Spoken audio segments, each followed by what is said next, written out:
Welcome back. Our first current weather shot of the day comes from my backyard. I shot this. Funny, because that looks like my backyard too.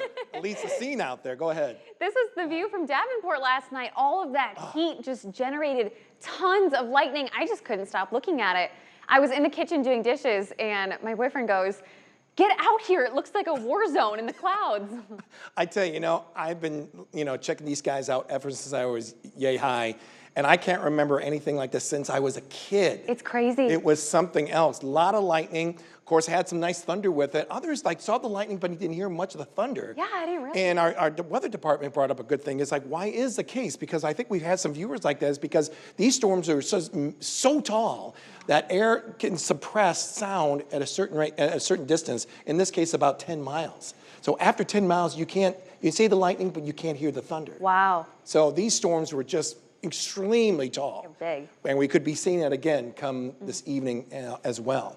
So here, let's go ahead and talk about this. This is a new thing we have here at News 8. This is our new brand when it comes to extreme weather conditions or when conditions are very inconvenient. This is a StormTrack8 Weather Impact Alert Day. We've seen it so far today. Great example with the high heat and the humidity that's in place. But now that's going to set the fuel for these very active showers and thunderstorms. So when do we expect to see this impact us? Right now we're looking between 5 in our western counties, northwestern counties, and I would say maybe as late as 9 for our extreme southeastern counties. So what is the impact? Severe storms, no question. All modes of severe weather are in play, with the main threat being some damaging wind-producing thunderstorms that we're seeing here. What is the need here? Well, absolutely you want to be in your safe place when you start hearing those warnings. You can hear them right here on News 8 or even on your phone if you have the StormTrack8 weather app. That is a fantastic tool to have when you're in the midst of severe weather. And here's what's even better that separates us from our competition is the fact that we can streamline our weather coverage on iHeart radio stations that you see there, at least over half a dozen. And let's not forget, we also are connected to KROS over in Clinton, WMRJ over in Maquoketa, the Planet, of course, here in Davenport, and let's not forget KMAQ as well. So we thank all of them for cooperating with and partnering us, especially when we have severe weather coverage. Speaking of which, severe thunderstorm watch out. This is no surprise for our entire viewing area, and that is until around 11 p.m. Like I said, all modes of severe weather are in play, but the main risk is going to be the winds. A little different compared to early this morning. As we're upping up those winds, somewhere within this dotted area, we're going to be seeing a storm that may have winds over 80 miles an hour. And when you're dealing with those strong winds, it doesn't have to spin to cause damage. We're talking about some straight line winds rushing down from the storm that could potentially produce some damage. Now, all quiet you can see across our viewing area, that's some good, but look at the explosiveness that is taking place just off to our north and west, and already we're seeing some severe thunderstorm warnings going on just west and south of the Waterloo area. These continue to race their way off to the east, maybe as high as 40 to 50 miles an hour. So as they continue to grow, very likely we're going to see these storms probably impact our northern counties and eventually spread its way south and east as we go through the evening hours. All associated with that cold front, that once that cold front pushes on by, then we put an end finally to our heat and humidity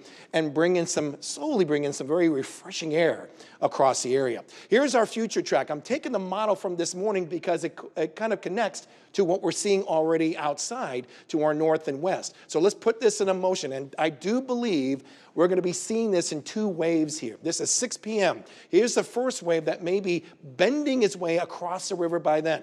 When we see that bend, that's a signature of maybe some severe wind gusts that we could potentially see from these storms. We make our way to 7. That expands eastward, but take a look at the next wave that we see off to our south and west. That will impact southeastern Iowa and western Illinois as we get to about the 8 and 9 p.m. hour, and then by the time we get to 10, everything begins to quiet down. I think we could see a little stray shower or thunderstorm possibly as we go through the rest of the night, but right now our HAAS model is showing that everything is looking pretty quiet, maybe dealing with a little bit of some fog come early tomorrow morning. What about our temperatures overnight? Looking pretty warm. Numbers will be dropping around 70 degrees. And then as I'm going to skip ahead here, and then as we make our way into tomorrow, what a big difference. Numbers will be in the mid-80s. That's about seasonal for this time of year, but you're going to start noticing the humidity being a lot lower as well. And like I said, that sets the tone for some rather refreshing weather for the rest of our work week. I'll show you that coming up with your 8-day tracker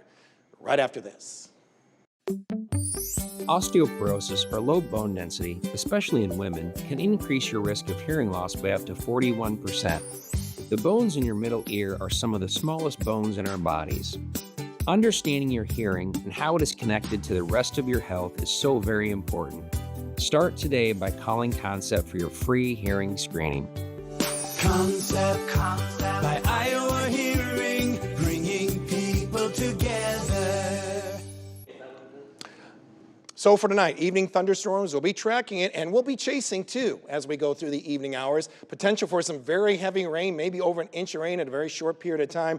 Fortunately, the threat ends before midnight, 70 for the overnight low, then becoming sunny for your Tuesday with a high of 83 degrees and not as humid. In fact, no weather impact alert days expected as we go through the rest of the work week, even for the following weekend.